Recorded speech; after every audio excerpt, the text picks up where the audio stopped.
the last session of the day, and ending it just like how we started with a big bang, we're also going to end it with a bigger bang. But before we do all of those things, a couple of quick announcements. You will find an Excel sheet on your tables, which should look like this. I don't know if you can see this or not. It should look like this. Can I request all of you to please fill in all the details along with your signature? It's a roll call, basically. We need to know how many people are here. Okay, so it's a must to do. It's a mandatory thing, so please do it. Please don't avoid this. Okay, we'll start with a book launch called What Does It Mean to Be a Liberal in India? I would like to call upon Dr. Ronald Meinardus. Before joining the regional office in New Delhi in 2014, Dr. Meinardus served the foundation in that position at the regional office for the Middle East and North Africa in Cairo, Egypt for 7 years. Earlier, he represented foundation in Greece, South Korea, and the Philippines. A journalist by profession, Dr. Meinardus is also a political commentator, a blogger, and enjoys writing about developments in the region and beyond. Without further ado, I would like to call Dr. Meinardus on stage.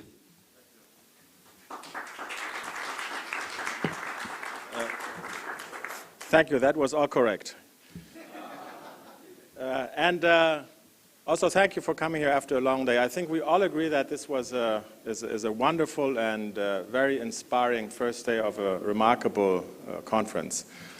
And it says in the program it's a dinner, but us and CCS being, in the end of the day, educative institutes with a mission, we are somehow wrapping the dinner around some educative programs. But I can promise you that this will be time well spent.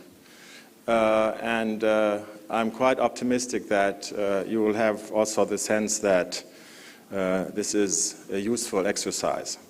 Now, the program for tonight, of course, at the heart of the program is the food.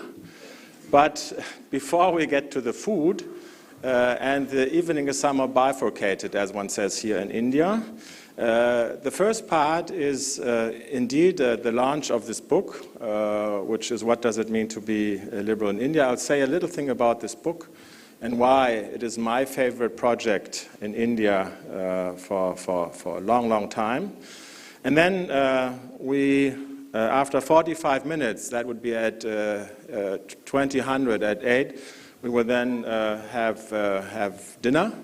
And after dinner, we have another very, very prominent speaker here, Chandra Bhan Prasad, who will then also address you. So there's a lot in for you. And what I will do now, before I introduce our keynote speaker, I will just say a few things also in summary of what I wanted to say earlier in the day, and also as a commentary as to what I have somehow experienced today. So there's no question that our ideas, the ideas of freedom and liberty, are challenged. There's talk of an anti-liberal backlash.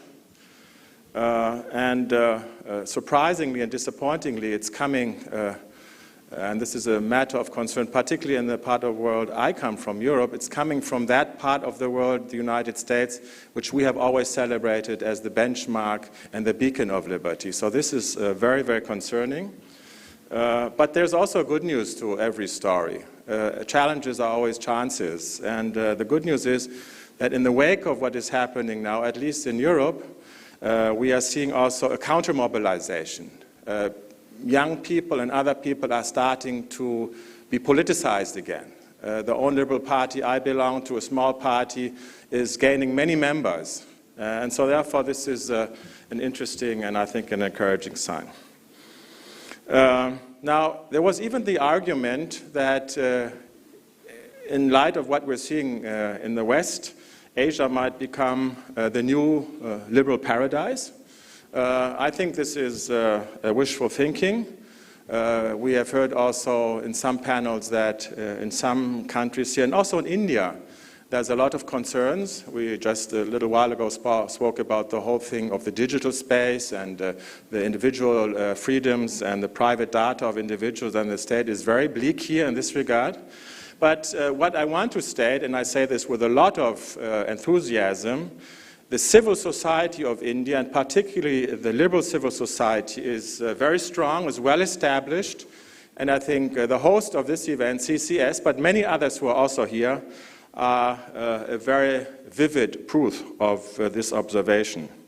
Now, how the strength of the civil society translates into political power, and to what extent we have a politicization in a partisan sense, is an all too different question, which we did not discuss, but of course it's relevant in the end of the day.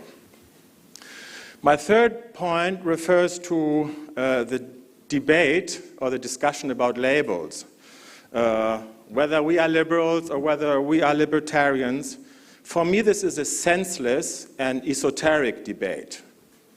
It is a senseless and esoteric debate because outside of this room we are in, nobody is really interested in it. And I would like to suggest that we agree on some principles, and these principles are the basic principles of liberalism, or call it classic liberalism, or call it libertarianism, and they are individual liberty, they are the rule of law, and the superiority of the market, and this, in a nutshell, is liberalism, and I hope we can all agree that this is the best order, and if we apply these principles, our society will do well. And there's a lot of empirical evidence that those societies who apply these principles are doing much better than those societies who are not. In a sense, it's common sense. However, we are seeing again and again that common sense and politics are often in contradiction. The good news is, and this is my fourth point, is there are very many more people who believe in this common sense than those who are professing to be liberals.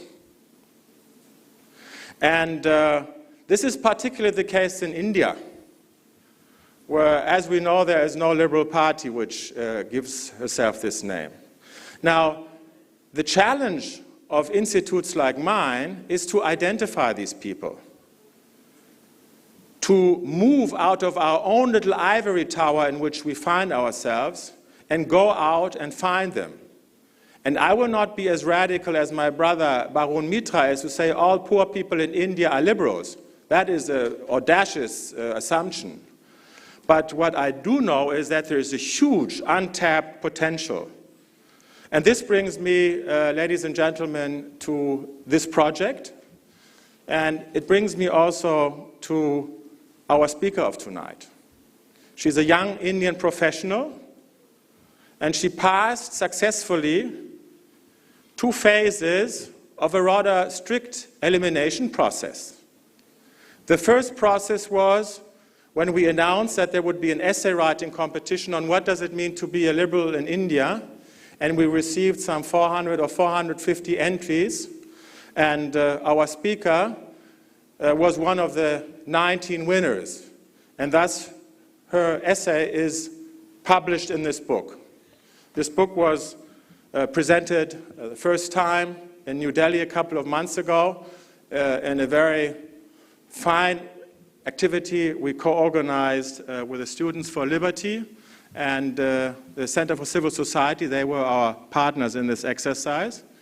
And then when we started discussing a couple of weeks ago with CCS our contribution also to this conference, and there was a talk of having some sort of a speech at the dinner, I said, let's do something which is out of the box, which is out of the usual, and not get a well-known person who is prominent anyway and who has many, many possibilities to publish her positions.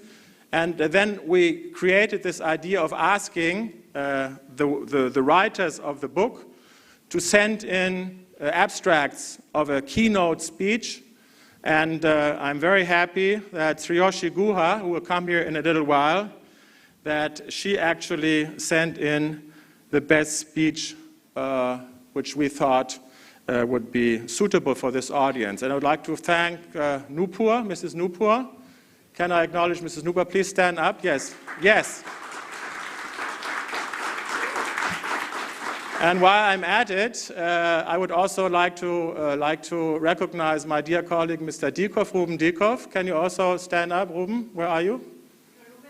Having a beer, okay. I didn't say that. And Shruti Sharma, also our friend, is she here? Yes, please. Libertarian from Amritsar. Yes. Okay. Now, I have one more thought, and then we will show you a short film. We are talking all the time about digital transformation and how everything is going online. And here we are, and many of you are young people playing around with your cell phones and hopefully tweeting about this like crazy, and here we throw a book at your head. Yeah, it's somehow dialectical, but I want to say, maybe I'm conservative, but in this regard, for me, the book remains the mother of all education, and we will continue to publish good books, and we'll continue also, of course, to make these books available online. And this book is available at Amazon.com and Academic Foundation, which are the publishers, and only for you tonight. Those who send us an email, you will find the information in this little pamphlet. The 21st, who send us an email, we will give you the book free of charge. So hurry up. It's the first come, first serve principle, and therefore you might want to use this occasion. Now, one final word regarding Friedrich Naumann Foundation. I know you all know Friedrich Naumann Foundation. Can I ask, is there anybody in this room who does not know Friedrich Naumann Foundation? Yes, I thought so. So you are please asked to leave the room. Dinner will be served without your presence. Friedrich Naumann Foundation, of course, we have been partnering with you for many years. I've been also spending many years also in Asia, so I know many of you, and it's a pleasure seeing many of you again. But time passes, and also our foundation adapts, and I would simply like to say that remind you of what we're involved in. Now, this kind of activity is, of course, one highlight, but we have 4 focal areas, and these are human rights. As a liberal institute, we are very active in human rights. For us, economic freedom is a matter of identity and deep conviction. We are active in programs which promote good governance in urban areas, in India and also in other South Asian countries. And last but not least, digital transformation is a new focal area. And this said, I would now like us to see this little 2.5 minute movie of Friedrich Naumann Foundation, South Asia in a nutshell. Please. A successful society is built on 3 pillars: civil rights, economic opportunity, and good governance. These pillars need a strong foundation. The foundation is freedom. Freedom is the most basic right for all men and women. But as it turns out, it is not as easy as we would like it to be. In many parts of the world, the people are not as free as they should be. We want to change that. Our objective is to work for a world where the individual has the greatest freedom possible without undermining the freedom of others. This is a world where we all live a life of dignity. In this world, freedom and responsibility are the 2 sides of the same coin. Freedom is the core value of liberalism. We are the Liberal Foundation and part of a growing family, the global network of liberal organizations and individuals. The strength of our partners determines our success. Our partners are our allies. In close cooperation with them, we work on 4 strategic themes: human rights, urban governance, market economy, and digital transformation. We cooperate with think tanks, civil society organizations, business associations, individuals, and many others who share the liberal principles and aspire to make our societies a better place for all. We promote our liberal principles through education. Citizens' education is a condition for responsible participation of the people in public affairs. Without this active participation, democracy and social peace is neither achievable nor sustainable. South Asia's massive challenges can only be tackled successfully on the basis on innovative and creative concepts. These flourish in a free environment. We are the Friedrich Naumann Foundation for Freedom, proud to be partners in freedom. Okay. Thank you for clapping. And I now will introduce our speaker. And I'll ask her to come to the stage after I'm done. Mrs. Sreyoshi Guha, here in the biography in the book, she's 20 years, now she's 21 years. She's a fourth-year law student at Symbiosis Law School in Pune. And she has written for the Gulf News, the United Arab Emirates leading newspaper. Mr. Modi will like that. She has also done an internship some years ago. She has also authored legal essays and papers, participated in competitions and conferences, and she is a firm believer in the potential of today's youth. And she has been a part of ISEC in its Pune chapter, and in her own words, she is what she calls a closet idealist.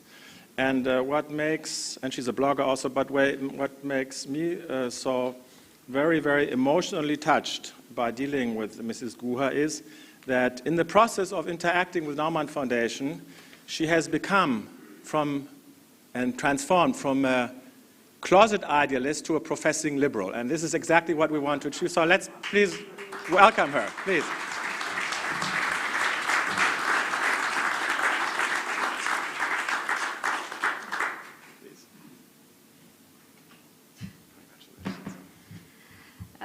Wow, thank you. So, about 5 odd years ago, I was with my school principal, and he asked us all a question. He asked, which country in the world is the freest? So I remember one of us had answered saying India, and then he responded saying, no, I'm not asking you which is the biggest democracy. I'm asking you which country in the world is the most free. Okay, let's hold that thought for now.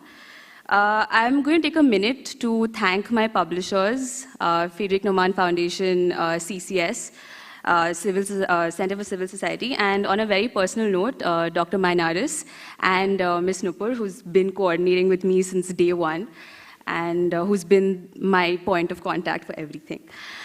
I thank my publishers today for 2 very specific things. I think 4 years into the legal discipline, and all I'm doing is bulleting my thoughts and putting everything down in points. So yeah, 2 very specific things.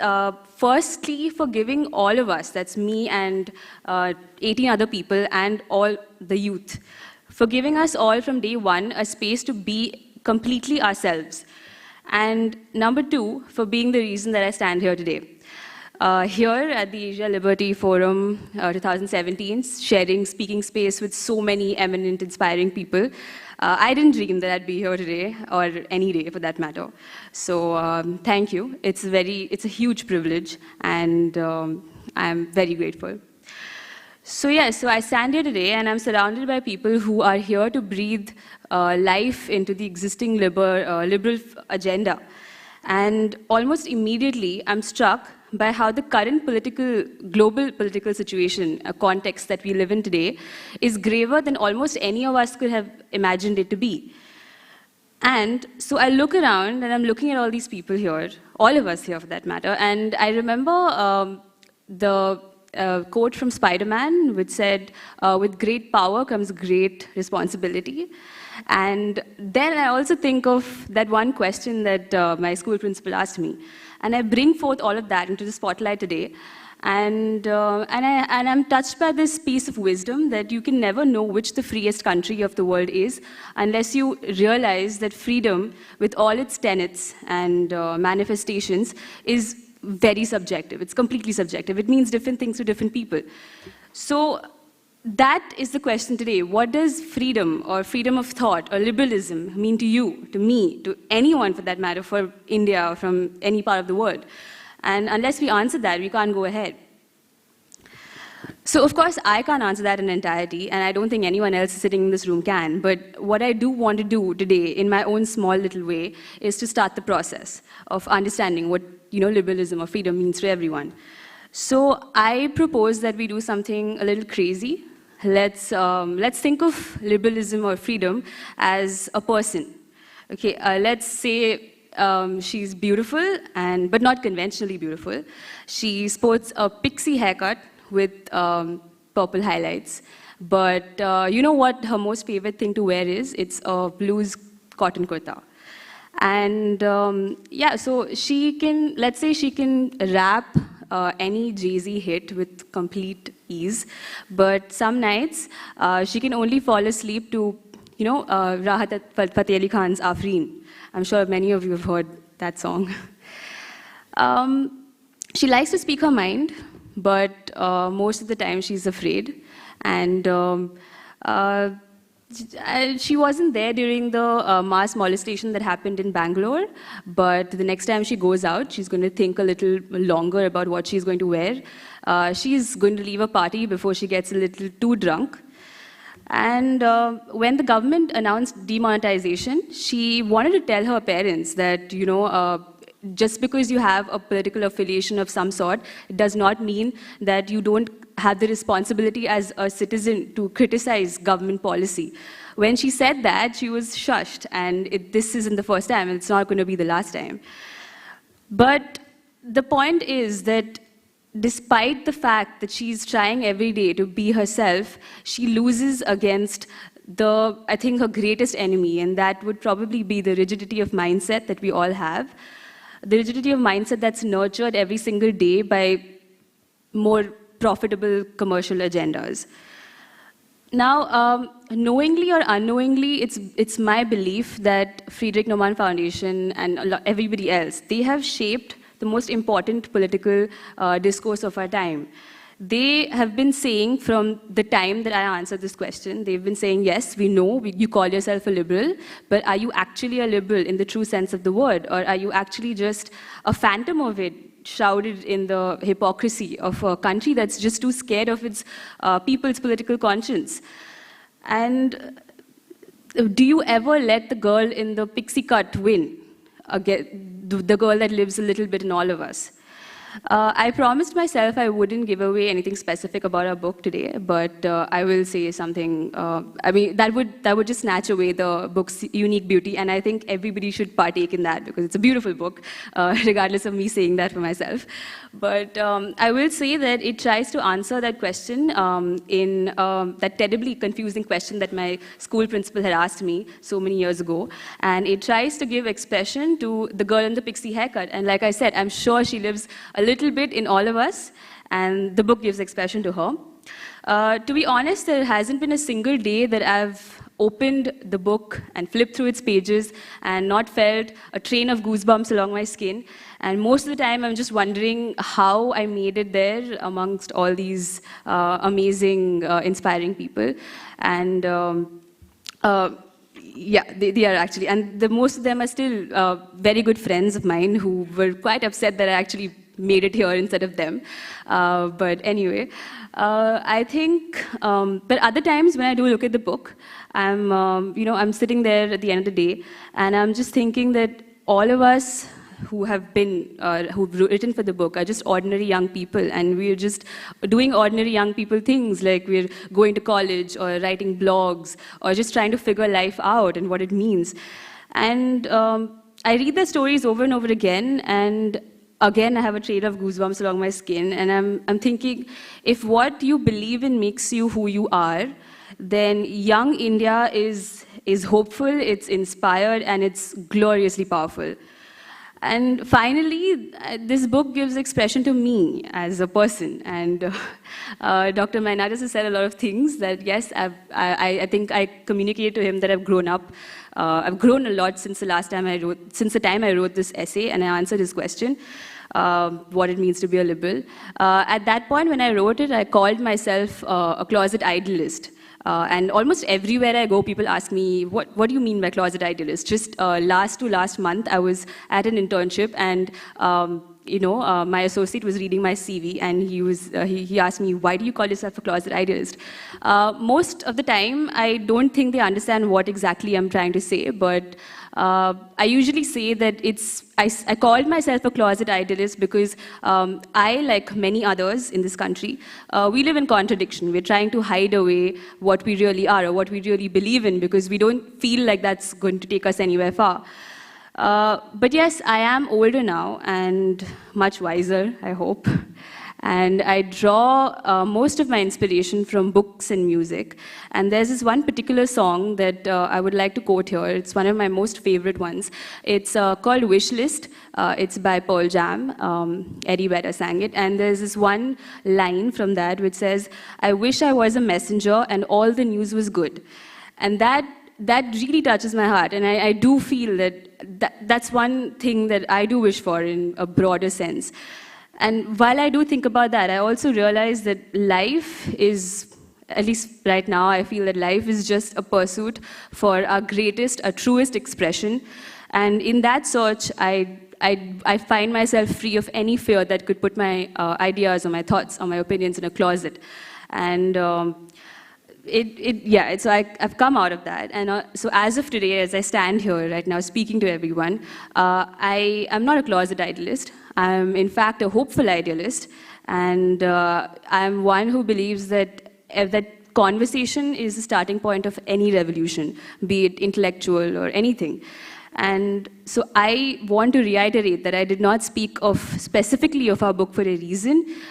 Please pick it up, feel the goosebumps along your skin, and understand that this is the political discourse of tomorrow. This is expression to millions, not millions, 19 people, but the essence of it. And this is the beat of liberalism, steady against the chest of a vibrant country. It seems to say, it says, let's talk. Thank you.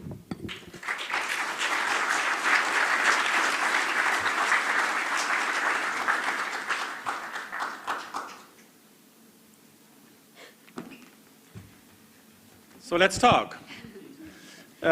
We have some minutes left. We have 15 minutes left to be exact. And Sreyoshi, you please stand here. And if there's anybody, of course, she will be around later on. But if you would like to ask a question, you are free to do so. This is a good chance. About the book, about herself, about being a young lady in Pune, please. Yes, Barun, yes. Barun doesn't need a microphone, by the way. I just wanted to know if you have updated your CV. Not as of yet, but I'm in the process. Thank you for the question. Yes, please. Who else?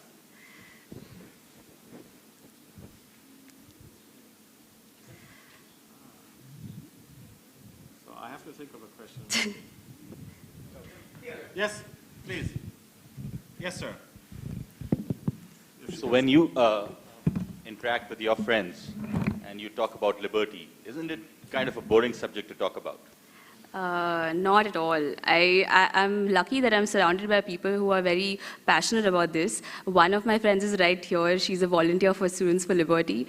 And things like this come up almost every time we sit together. And it's a pressing concern I think for all of us. And like I said, I'm lucky that I'm surrounded by people who are so involved in this. Counter question, do you think this is true of all your classmates, or do you think it's unfortunately just a part of not. Unfortunately not. Yeah, I agree that almost so many of us are not concerned with this ideology and how it affects people.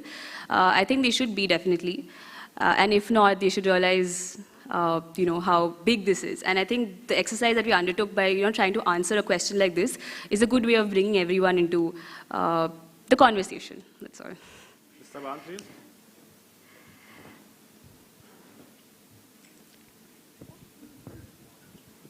Hi, my name is Wan Saiful from Malaysia. I was flicking through the book and I noticed that many of the essays, including yours, I think touches about liberalism more from a social perspective and some on political freedom and liberty as well. But when it comes to economic liberal ideas, it's not touched as much. So I wonder what you think about that. Is that a trend? Is that is it a trend that more people are more concerned about social freedom and political freedom rather than economic one, or is economic freedom something that people just don't understand?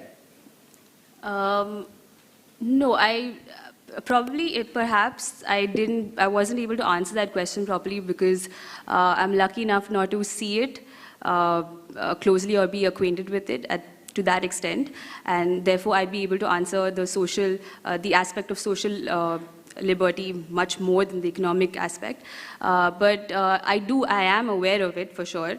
But because it's a very personal essay, I probably wasn't able to give expression to it in its entirety, and I would definitely love to.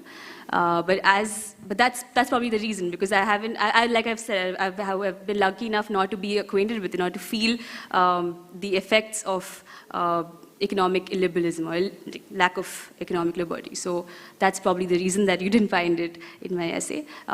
You tend to talk about, or you tend to write about things that you feel and that you're seeing around you. So that's probably the only reason as of now. Yeah. I mean, maybe I'm the editor, I happen to be the editor, in the case that, no, it was a very, very long process, and Dr. Pat is here, who was one of the jury members. We had a very, very impressive group of jurors, and we took a lot of time in evaluating these, and it was totally anonymized. And the quality of the text, we graded the quality of the text also to what extent they are really expressing personal experiences. And therefore, academic articles about liberalism or neoliberal economic theory, we had many of them, but they were like school book texts, or they were like seminar papers, and they actually fell through our criteria. So we really preferred pieces where you could see these are young people who write from their heart, who are sharing their sentiments and their feelings, and therefore you might be right that we don't have this hardcore political analysis and why economic freedom will lead to wealth and all these kind of things. You're right on that. Yes, please, Mr. Miranda, please.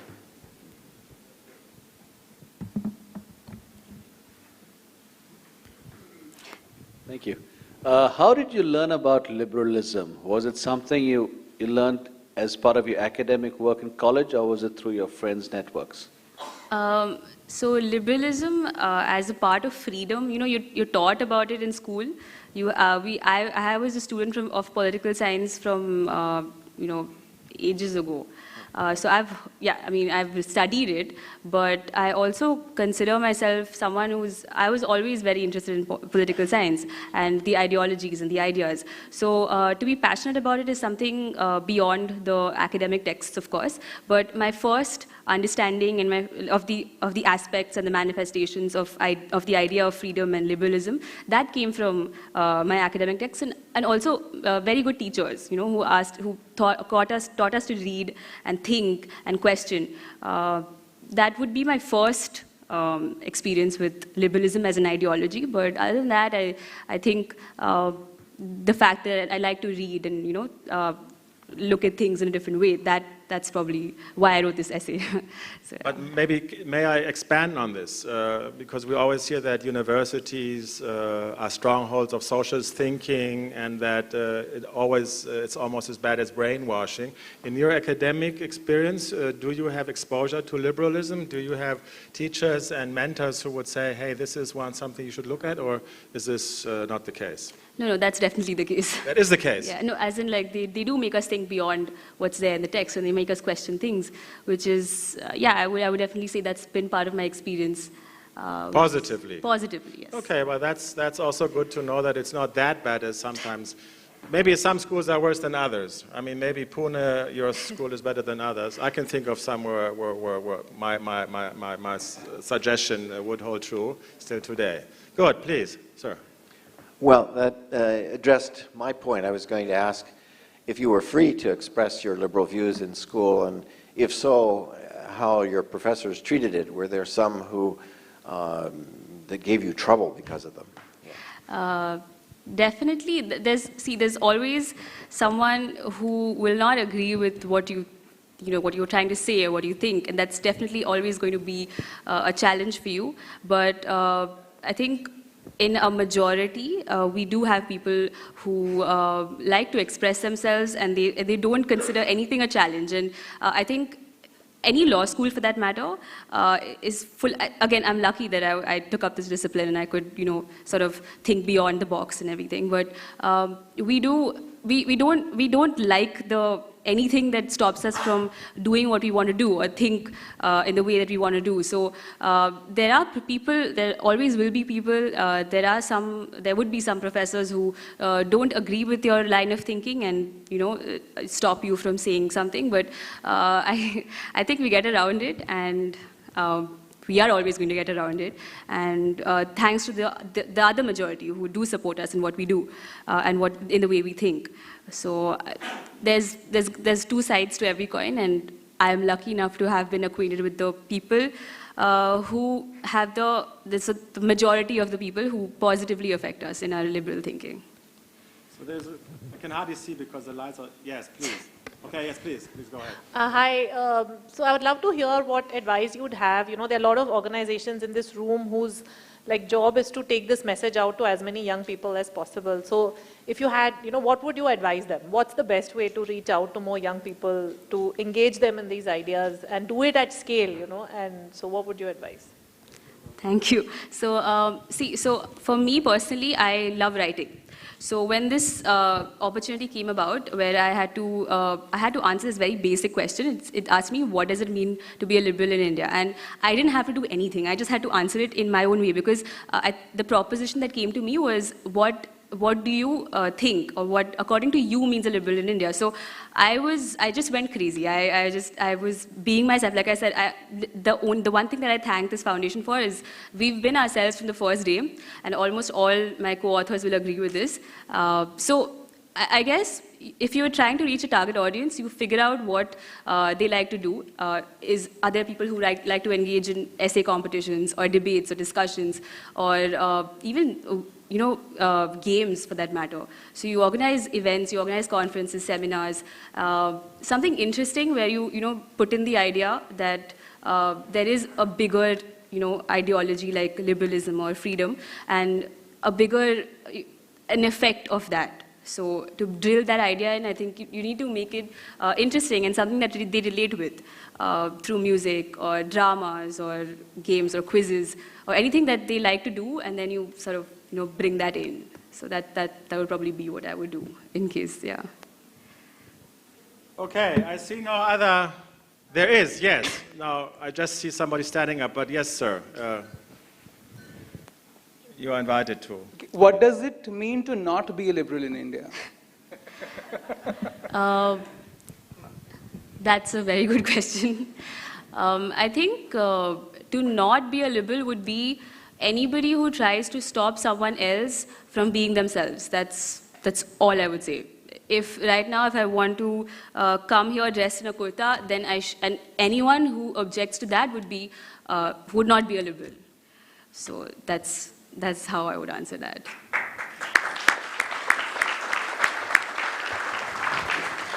And maybe to wrap this up, if there's no other question, I mean, she will be around. One of the very strong messages of this book, and this book filled me with a lot of optimism for the future of this great nation is, and this is something which has really come into my mind, for a country as diverse as is India,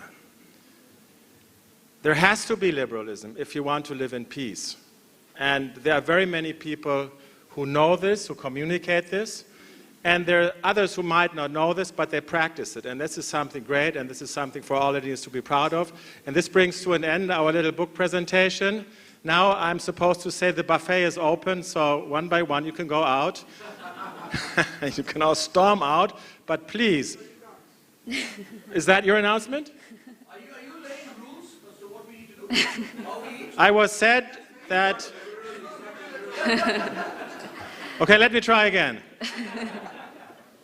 I will now hand over the microphone to Mr. Sada for some house rules, but it's still in my competency to thank you very much and to say bon appétit. Thank you very much.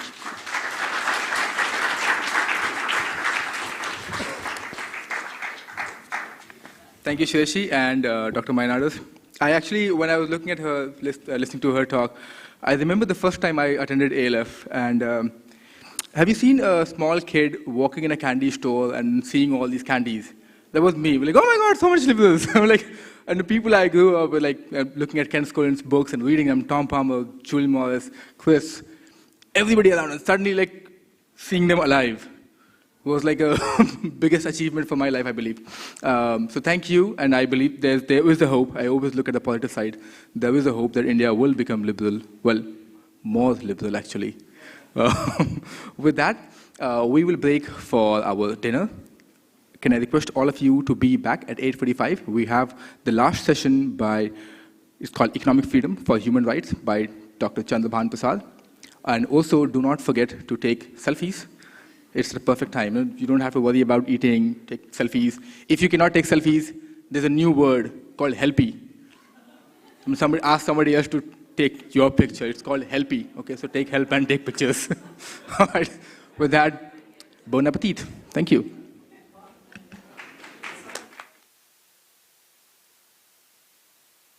Can I have your attention, please? You can keep enjoying your food as well as listen to me as well. You've been listening to me since morning. Few more minutes, and I'm sure I'll shut up for the night. I'll come back in the morning. Right. Can I request you all to please settle down? All right. If you hear my voice, clap once. If you hear my voice, clap twice. Good. Thank you. No? Done. It always works. Be it whatever kind of audience I have used this, it always works. Okay, we are moving towards our last session of the day, which is Economic Freedom for Human Rights by Chandra Bhan Prasad in conversation with Sita. Sita is a senior journalist and author. A journalist for over 30 years. She writes for Political Economy, currently for Swarajya and First Post. She's the author for Backroom Brigade, How a Few Interpreted Entrepreneurs Brought the World to India, and co-author of The March, The Maruti Story, How a Public Sector Company Put India on Wheels. She's also been involved in the liberal movement in India. So I would request you, Sita, to please come on stage and give it up for Sita.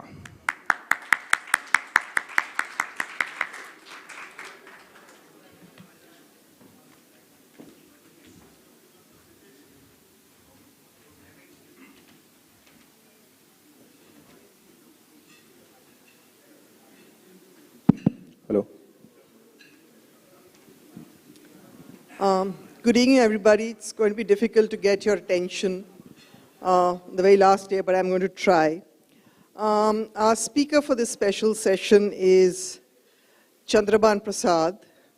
The speaker profiles in your kits have all the boring details about him.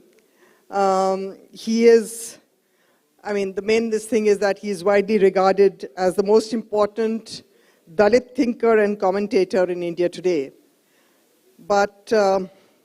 And he's research affiliate of the University of Pennsylvania's Center for Advanced Study of India's Dalit Research Program. But I've known Chandra Bhan for a long time, and I'm going to skip those boring details. Chandra Bhan is actually a very interesting character. He started out, thanks to his education in the last bastions of Marxism in India, the Jawaharlal Nehru University. Started out as a raving Marxist, went off to wage war against the state, though Marxists generally follow that up by reinforcing the state. But he saw reason, and he turned from Marx to the markets. And so he saw the light. Now he's a firm believer in markets, and markets as a tool of uplifting the poor and the Dalits, who are the most socially oppressed class in India.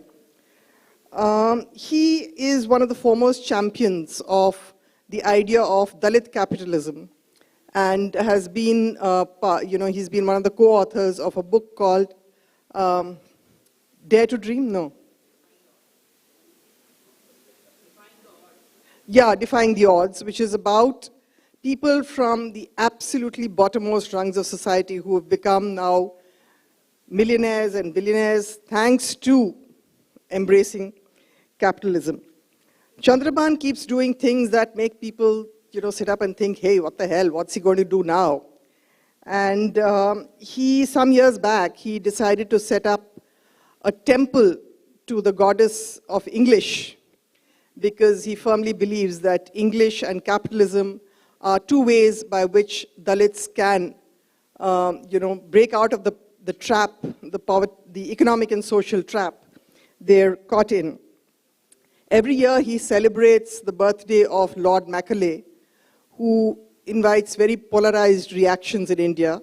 Macaulay, for those of you who don't know, was one of the British rulers who brought in English education in India, and his idea was to create a kind of a Indian bureaucracy, and that is often seen as a way of colonizing Indian minds. But Chandra Bhan Prasad celebrates his birthday every year, again because he feels that he brought English, and English is a tool of empowerment of the Dalits.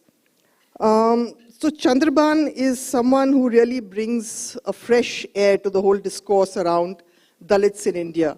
A lot of people focus, I'm not saying that atrocities don't happen, but most of the discourse is only about those atrocities and, about how Dalits can never move out of the trap. But Chandra Bhan has changed the discourse, and he talks about, the ways they have, he talks about the success stories, which is often not accepted in the wider Dalit discourse, and they see him as a kind of a renegade. They said, how can he talk about Dalit prosperity when Dalits are suffering? But that's Chandra Bhan for you.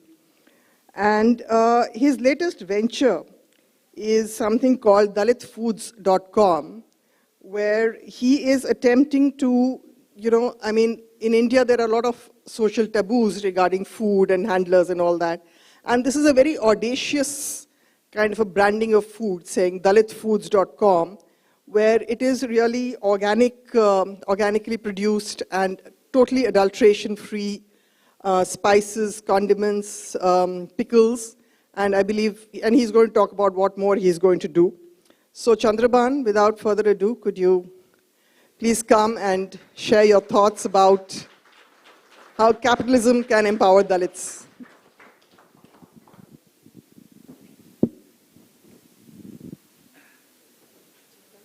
Yeah. Thank you, Shitaji. Let me talk about the kind of contradictions that we have seen in our life. I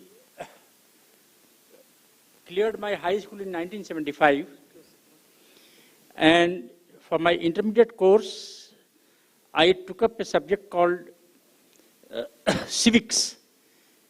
That's called Nagarik Shastra. Later it would become political science. So while our teachers taught what citizenship is, what liberty is, what civil society is, and at that time, I recall, now only I can recall, in the past decade I began thinking.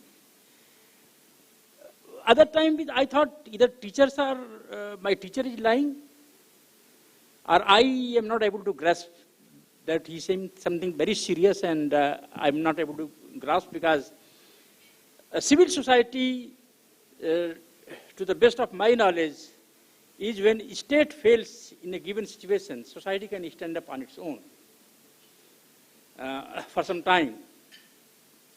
But while I was doing my civics in 76, 77, And that's the time when people get married.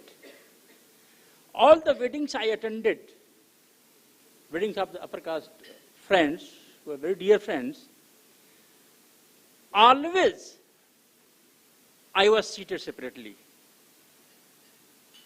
In a wedding, 100, 200, 300, 400 people would go. And in my part of country, that is eastern Uttar Pradesh, as per the tradition, Dalits were seated separately. After eating, they had to carry their own plates and throw it somewhere. If there was some amount of equality, it was possible in college, school, later college, police stations, rule of law. So I was thinking, now a decade back or so, I began thinking, if that's the kind of civil society we love or we aim at, then in that civil society, I was a second-grade citizen. Millions like me were second-grade citizens. We had no access to temples. We had no access to kitchen of my friends, my schoolmates, my college mates. Absolutely nothing. And if that is the society, and when I came to JNU, I learned about civil society, members of the civil society. I became very suspicious of everybody. So that's the kind of conversation I thought might interest you. In the year 1920, a British scholar called Briggs, B-R-I-G-G-S, you can Google in your mobile phone, he published a book called The Chamars. He took up a village case study of in Jaunpur district of Uttar Pradesh near Kashi. And in that book, he narrates a story where a Dalit escapes his village, goes to a city, starts a small business, and once with some surplus, he develops confidence and gets back to his village. And the next day, he was taking a tour of his village, holding an umbrella. In my childhood, umbrellas, Dalits could use umbrella. They could fold it only when their landlord, upper caste man came. But this is early part of the 20th century. Landlord saw him. The news, it became a breaking news that such and such Dalit is now holding an umbrella and roaming around in the city. Then the landlord called him and he said, "What has happened to you? And where did you go?" "Vanished." Then he told his story. He said, "Put this umbrella. How much it costs?" He says, "Something 12 anna." He took away his umbrella. He gave him money. He said, "From tomorrow onwards, you have to report to this place, to my fields, farmlands." And then he says, "After all, I'm a Dalit. What can I do? If I go out, escape again, my family will be killed, and I have done a great crime." That book is considered to be a classic. It's published, republished. It is in print even today, maybe 100 times. Anybody who wants to know about Dalits in the early part of the previous century, that book is a must. And that book shows again the contradiction between a city life and a rural life. It doesn't talk about capitalism, it doesn't talk about industry, it just says city and a village. In the year 2008, we were doing a field survey for the University of Pennsylvania in Azamgarh district, and we found a story where a man was trying to escape his landlord. He left the house at 3 o'clock in the night, and in the morning the news broke that he has left. Then landlord said where he could be. They said they will try bus stand and railway station, and he was caught at the railway station, brought back home. and he was beaten up and then he died. If you take these stories and go to any village that this is what I have been told in this Gaddopuri village, this is what has happened, then somebody will say, there were Dalits caught in our village also. Dalits were prevented not only from migrating to big cities, prevented from migrating to this village to nearby town for work. I closed, that is one episode, when I had become Marxist, hardcore Marxist, and then you would call Naxal 83 to 87. I was visiting, organizing workers at the time, they were called farm workers, going village to village. That opened my mind. I was born in a village, but came to JNU, again went to village with a political mission to create a revolution. I would see two kinds of Dalits slightly happier and freer.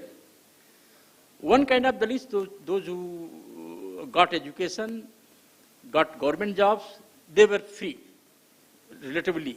They would not depend on landlords. They would go and work in the city, come back after a year or so or 6 months and come in good clothes and some even on bikes. The other set of Dalits I saw who felt that they are enjoying freedom are the ones who could not go to school or they were school dropouts, and they would work in Bombay, Calcutta, Delhi, Kanpur, Lucknow, big cities, Nagpur even, without any education or school dropouts. I found them living happily and even staring at landlords at times. I don't depend on you. What can you do? Then I started debate within my friend circle that industrialization is good. At that time I had not read Brick's book, The Chamars. I felt industrialization is good. Cities are good. Again I came back to JNU to Delhi to resume my studies. Then I started my study of capitalism. I had done my MA by that time. I was a postgraduate. I had entered research, MPhil. Till then, frankly speaking, like many people in this country, I also thought capitalism is just an economic system. An economic system where people accumulate wealth and the workers suffer. I began thinking, if that is the case, why all my relatives, I began studying my own relatives, those who could not, my father went to Burma, his two brothers went to Burma, so family had solid background, so I could get into education system. But why all my relatives, those who could not get education, want to go and join Tatas as a laborer? They want, why are they dying to go and work for some industrialist, whom I would call some capitalist? Why they want to quit the village, pure air, good water, everything happening in harmony? Why they want to quit that? Again, I began talking, and then with economic reforms, I said caste and capitalism cannot coexist. I was shouted down. I was quiet for 4 or 5 years. Again, I started watching society, and then I found Ratan Tata has no time. I'm using the term Ratan Tata because one of my cousin brothers came to Bombay and started working in Tata Steel as a laborer. Ratan Tata has no time to find out what this man does with his salary. Does he buy good clothes? Does he take his family and over dinner? Does he buy good clothes for his wife? He has absolutely no time. Whereas, and now you go to any university and pick up newspaper clippings of past 30, 40 years, 50 years. So many classes on Dalits wearing new clothes. And as the caste tradition commands, a Dalit cannot wear a new cloth. This is in the villages. In the villages. So recently I did a study of a village in Sitapur district, Uttar Pradesh. 4 days back, my scholar colleagues D. Sham Babu and me again visited the village. We wrote for a mainstream newspaper in Delhi. We asked 3-4 Dalits.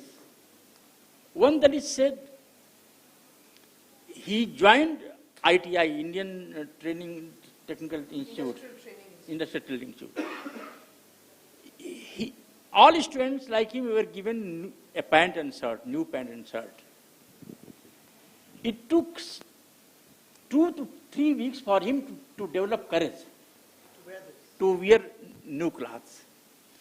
So when he bought the new cloth, he showed us, come and I'll show you. He took this route to reach the main road and escape the wrath of the villages and go to his institute. Landlord monitors your food habits. Elderly Dalit businessman Natharam is here. He is from Sitapur district. His son has a business. They have offices in 3 continents. He has 4 Mercedes. Yes, he is here. He has a saying. Yes, Natharam is here. In Sitapur village district, a Dalit went to a landlord saying that I want 2 kg of wheat because I have a very close relative visiting us. It is said in a song form. The landlord says, I would not mind this wheat rusting in my house. This will never go to a chamar house. I recited 4 days back the same story to a Dalit. They said, you know, in our village, a Dalit has grown wheat, defying the social norms. Landlord said, don't worry, wait. When he harvested the wheat, landlord said, come, bring all the wheat, exchange it with barley, which I have. So, landlords monitor your food habit, your dress code, everything. There used to be a song, Chappal par chamain chale, sandal par dhumniya, O more Raja, Rama badal gayi dunya. Look, this Dalit woman is walking on with sandals and slippers. Oh my God, the world has changed. The world is changing. Then I began saying in Delhi that in capitalism is also brings a new social order along. And Dalits should welcome capitalism because capitalism and caste cannot coexist. Capitalists are good. They don't have time to monitor your food habit, your lifestyle. They'll be happy if your child is going to school. Only 2 years back in the district near Lucknow, 2 Dalit brothers, sons of laborers, qualified IIT in open category, and their house was stoned next day by villagers. So, to me, the civil society which we talk about, the liberty, the social liberty, is possible only in a society that is industrialized, that is urbanized, and where money matters more than anything else. In a local countryside, a landlord will go and sit in front of a tea shop, and the tea shop owner will just come and serve him tea and snacks. The same landlord, if he doesn't have money, nobody will bother in a city framework. If that is the reality, then what thinking Indians say, or what they have to say, what CII has to say, industry body, Confederation of Indian Industry, what FICCI has to say, what SOCHM has to say, what top thinkers, scholars have to say about capitalism, which is fighting caste, that I am saying. What is their official stand? Have anybody ever heard what this institute, this CII, this FICCI, this SOCHM is saying about the kind of social order, about the kind of economic order they want? Why, after all, Indian middle class think that US is a better society than India and my child should study there? At the same time, but we will fight capitalism. Why Indian members of Indian middle class do not want their kids to study in Poland or North Korea or China a decade back? Why they want their kids to study in Europe and America if capitalism is that bad an order? So this life of contradictions, where even a capitalist is fearful of celebrating the system that he is creating or he has created. I know how painful it is to live in a society where status is ranked by the bracket you are born in, not what that you earn. Caste prevents competition.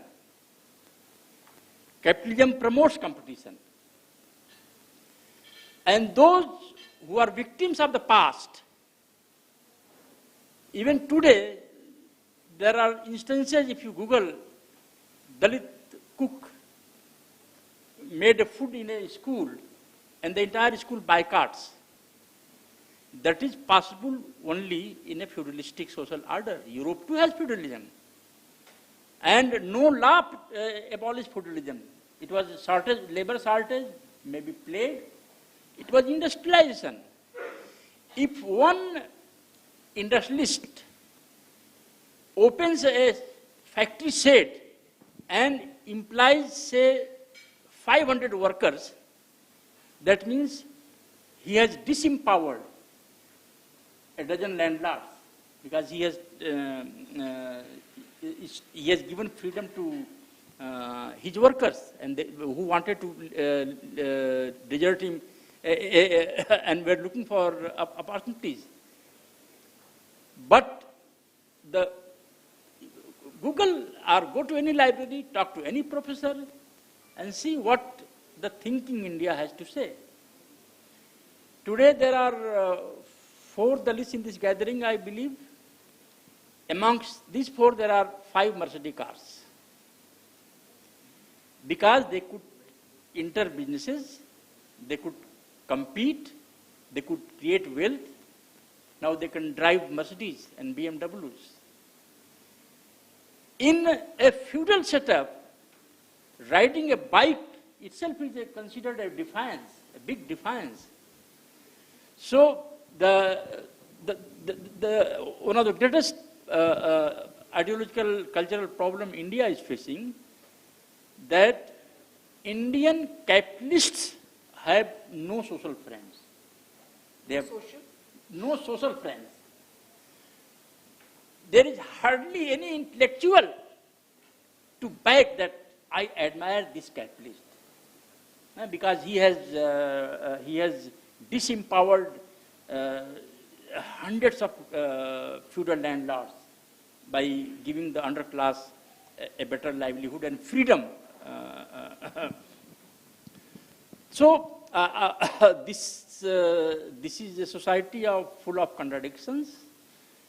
And I have been to the US. I see so many professors talking about capitalism so freely and in a very, and admiring them. Why that doesn't happen in India? Why it is not happening? Why didn't happen in the past? Why it is not happening today? And maybe tomorrow also people are very, you have to gather courage to say that capitalism also brings a new kind of culture, new kind of society. And American capitalism, for instance, is considered a very ideal capitalism, and they have affirmative action also. They have affirmative action also because unless you remove social evils, a system that is so competitive cannot succeed.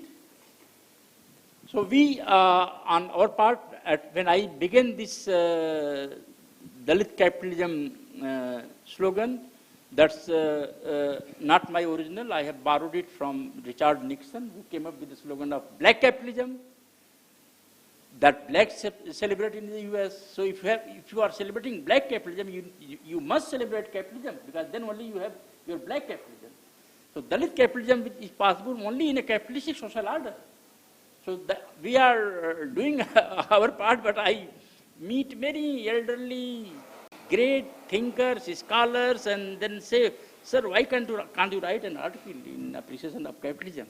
And you see, the silence follows. Thank you, Shitaji.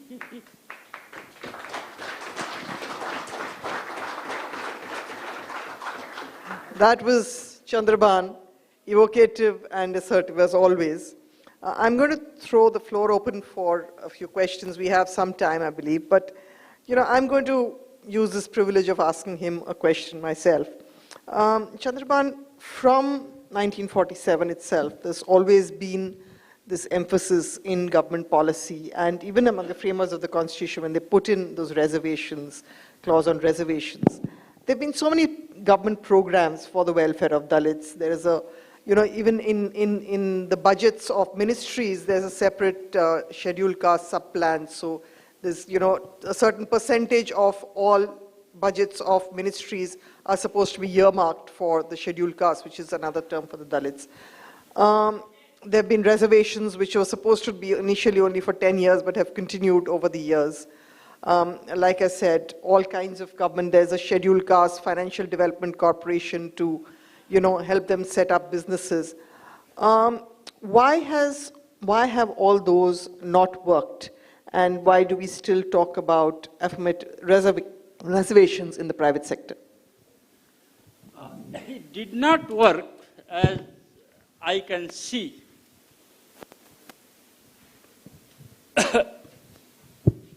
Only one or two budget that Manmohan Singh presented was attacked as a budget for the rich people.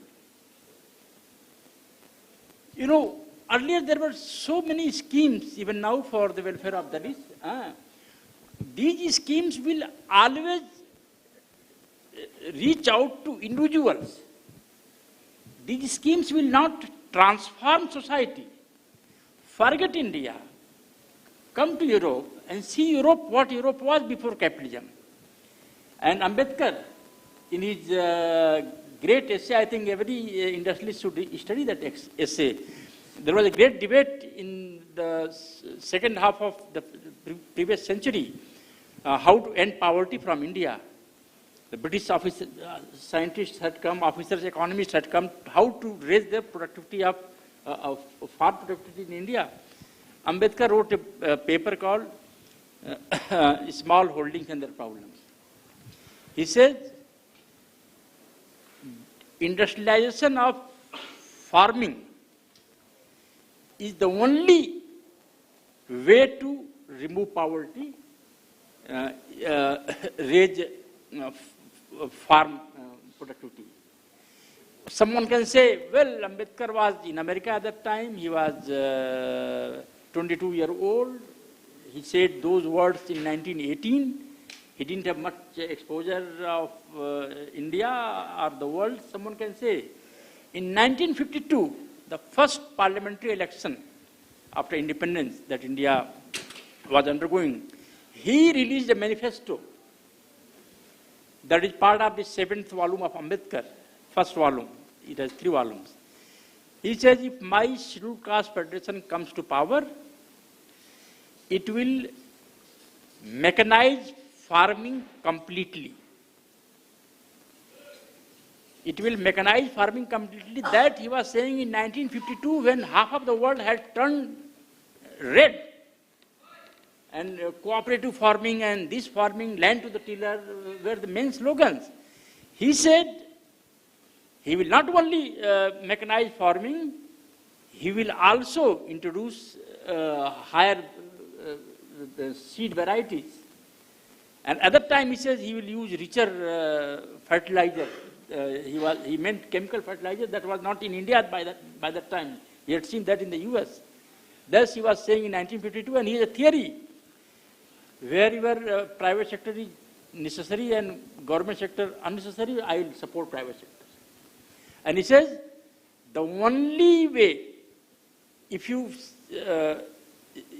read what Montaigne and Ahluwalia was saying, GDP, he was saying growth and growth and growth is the only way to remove poverty.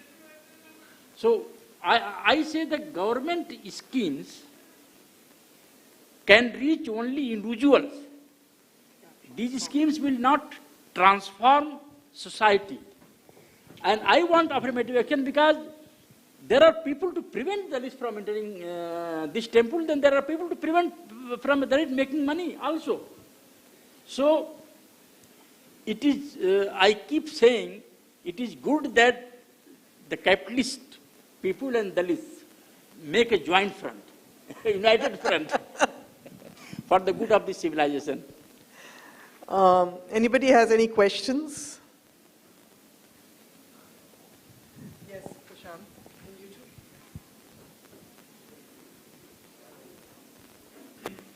too. Hi, I'm Prashant Narang. I'm a lawyer working with Center for Civil Society. My question to you is about discrimination in schools. Where do you see more discrimination, in private schools or in government schools? Well, there has been a great debate, and the place where I have studied is a liberated zone in Delhi. I was asked, Mr. Prasad, we have seen you in JNU. You have changed your ideological position, but tell me, how can you be so fond of private sector? Generally, I don't want to... He's talking about his ex-university, which is, like I said, the last bastion of Marxism in India.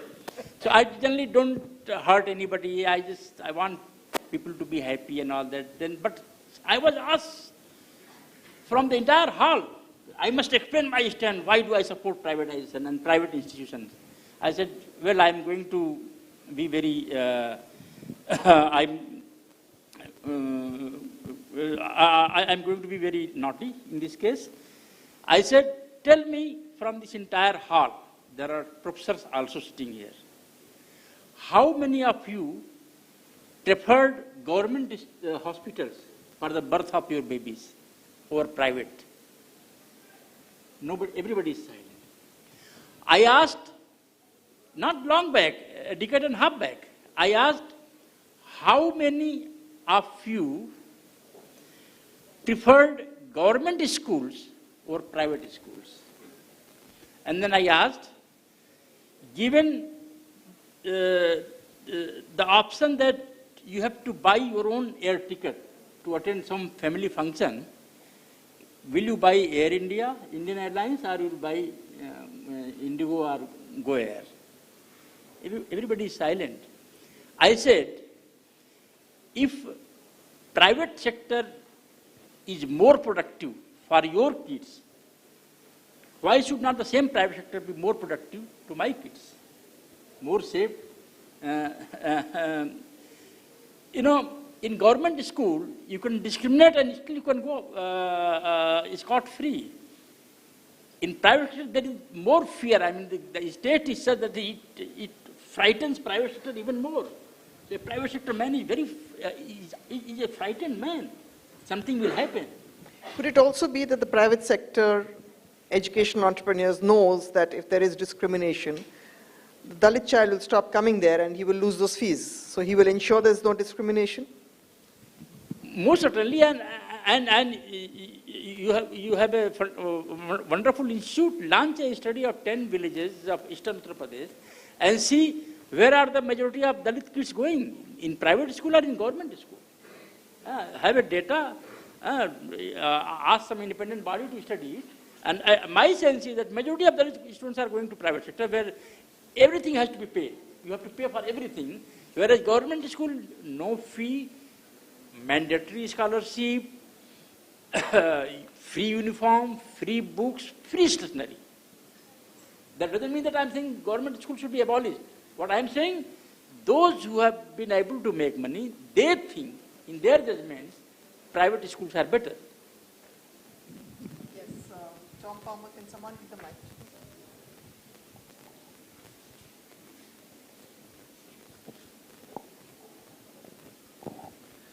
Thank you, Tom Palmer with the Atlas Network. And I would like to know if we had one of our American or European socialists would walk in and they condemn capitalism because it disrupts traditional social orders. And it's a very bad thing because people don't know their place anymore. What would you say to that person? Could you just repeat that? We hear frequently from our socialist friends in Europe and North America, they hate capitalism, they hate the market because it changes social patterns. It causes disruption. And that must be very bad for those people, that their lives are disrupted, their happy little villages that everyone was happy in. And my question is, if one of those people walked in today, what would you say to him or her? I was in Germany in 2006. And in the University of Bonn. In the University of Bonn, there was a debate going on about East Germany and West Germany. And what all they were saying about East Germany, the plight of people and what East Germany is exporting to West Germany, it's not fair. I would not like to repeat what East Germans were giving to West Germans. One student came up with a question. Marx came into debate. He said, and even I was stunned, most socialist philosophers, leaders and intellectuals come from very affluent families. In India also, veteran journalist Sita Parvati is here. Most top communist intellectuals in this country come from very affluent families. And upper caste. So it is so difficult, they become so stone-hearted. It is so difficult to say that, look, this young Dalit woman, on the day of her marriage, her landlord has sent his people to ask her to work till noon. Which capitalist will do it? So, that's my understanding also. The people who never saw poverty, never felt discrimination, they think that capitalism is bad and socialist order is good, despite the fact that there is so much of data that anybody can see what is happening to West Bengal, what is happening to East Germany, what is happening to North Korea. So this is very interesting that people who have not suffered any kind of poverty think that capitalism is bad and socialism is good. Two questions, we'll take two because last, Babu Joseph and then Barun. Yeah, I am Babu Joseph, President Liberal Group, Kerala. I would like to agree with you on one point. Faster economic progress is the best antidote to social stratification of any type. I completely agree with you. Let me quote one instance. Pinarayi Vijayan is the Chief Minister of Kerala. Pinarayi Vijayan's son was admitted in a private English management institute in UK by Krishna Nair, owner of this 5-star super deluxe hotel. That is the situation. Pinarayi Vijayan, for people who don't know, is the Communist Chief Minister of Kerala. His son was studying in a UK private management institute, and he was given admission there on the support of owner of this hotel, Mr. Krishna Nair. I am making an open statement. If Pinarayi Vijayan wants to file a defamation case against me, he is free to do that. Then, one of the British men have come to Kerala and made a study of communism in Kerala, and he has concluded that it was not a fight between proletariats and the rich men which caused the growth of communism and Marxism in Kerala. What happened was that the young men, the progressive young men, the so-called progressive young men of those days, of rich families of those days, fought against their uncles, seeing some misbehavior towards the workers or something. So that was the reason for communists coming up. All these communist leaders have come up from upper middle class families. I completely agree with you. Then I have one question to ask you. With all these progressive ideas in your mind, do you advocate extension of reservation in governmental? Sir,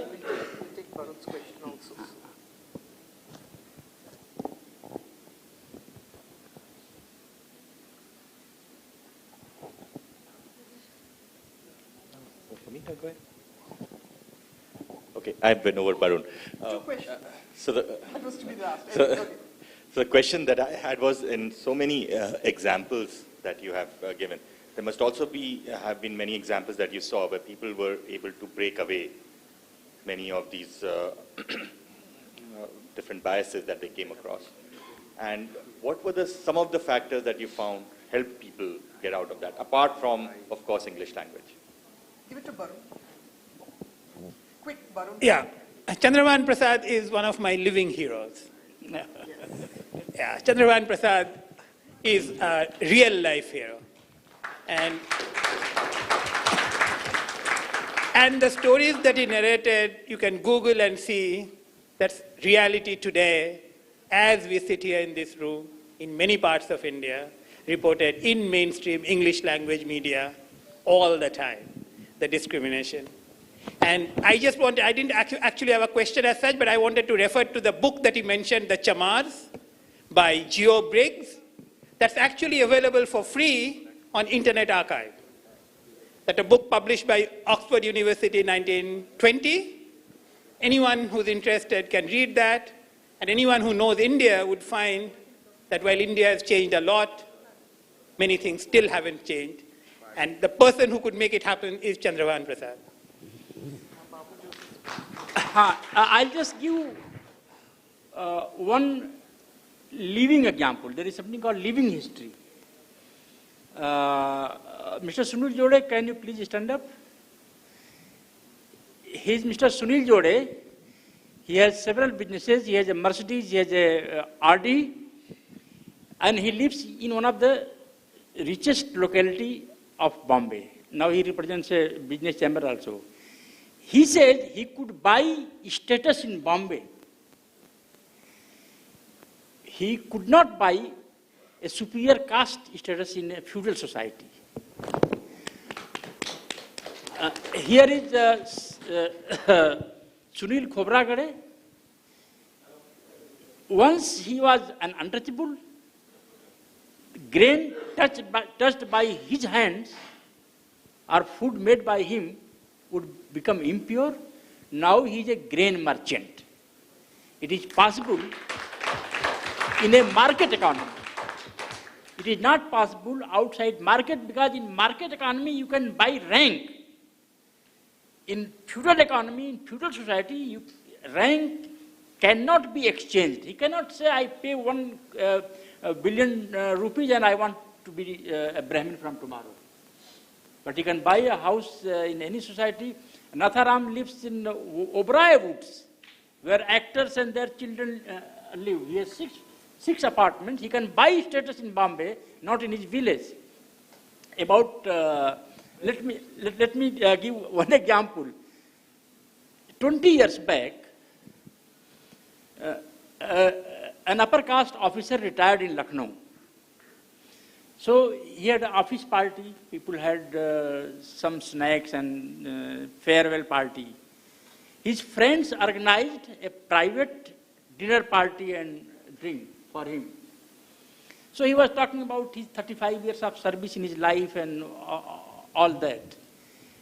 One of his successes, he was recounting that I destroyed CR, that is confidential report, of a dozen Dalit officers. Every year a senior officer has to write the performance of junior officer. Sir, since Dalits have not been part of the opinion market, the idea of affirmative action has not been very well explained. Reservation is not to promote somebody, but to safeguard him from a possible discrimination. So if an officer says, I destroyed confidential reports of a dozen Dalit officers so that they could not get promoted, tell me, if there is no reservation in promotion, how do these people rise in life? Thank you. And that is vintage Chandra Bhan Prasad. Living hero, Barun says, and for me, he's a very inspiring figure. It is a pity that, somehow mainstream Dalit discourse, he's one of the very few voices, probably the solitary voice speaking in these terms. So that there are two problems with the one. He talked about the defensiveness about capitalism in India, and the other one is also this defensiveness and almost denial about the prospect of capitalism and markets, allowing Dalits, I mean, you found examples here, being able to do things which were just considered impossible at one time. Thank you very much, Chandra Bhan. And I'm just like he inspires Barun and me, I'm sure he's inspired all of you. Thank you very much, everyone.